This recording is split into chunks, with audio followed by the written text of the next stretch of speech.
Halo, saya Marda Alfanda, mahasiswa Sistem Pengendalian Manajemen dengan NIM 2433 417. Pada kesempatan ini saya akan menyajikan analisis singkat mengenai perdebatan outsourcing dalam Perpu Cipta Kerja dan dampaknya terhadap organisasi, aspek personal, insentif, serta pengendalian keuangan. Pemerintah Indonesia menerbitkan Perpu Cipta Kerja pada 30 Desember 2022 sebagai respons atas putusan Mahkamah Konstitusi yang menyatakan Undang-Undang Cipta Kerja inkonstitusional bersyarat. Salah satu poin kontroversial adalah ketentuan outsourcing yang tidak membatasi jenis pekerjaan yang dialihdayakan.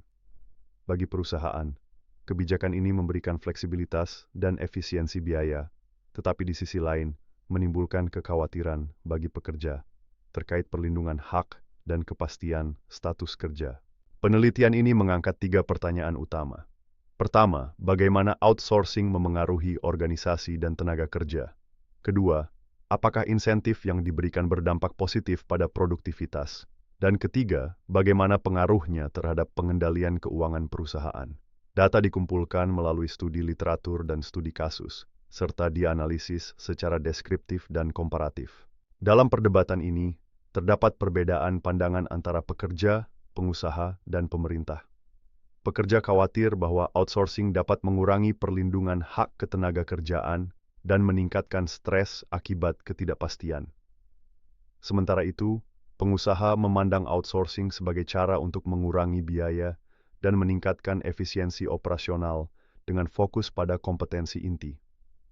Pemerintah sendiri melihat kebijakan ini sebagai upaya penyederhanaan regulasi untuk mendongkrak investasi dan penciptaan lapangan kerja, meskipun tetap harus diimbangi dengan perlindungan bagi pekerja.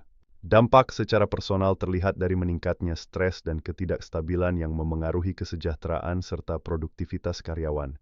Sedangkan di tingkat organisasi, perbedaan antara karyawan tetap dan pekerja outsourcing dapat menimbulkan kesenjangan dalam budaya kerja.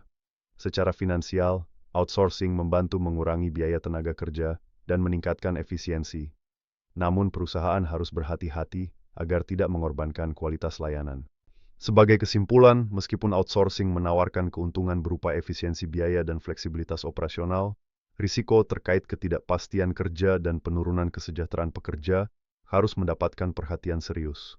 Oleh karena itu, saya merekomendasikan agar pemerintah menetapkan regulasi yang lebih jelas, perusahaan menciptakan lingkungan kerja yang inklusif dan mendukung, serta pekerja terus meningkatkan keterampilan mereka untuk tetap bersaing.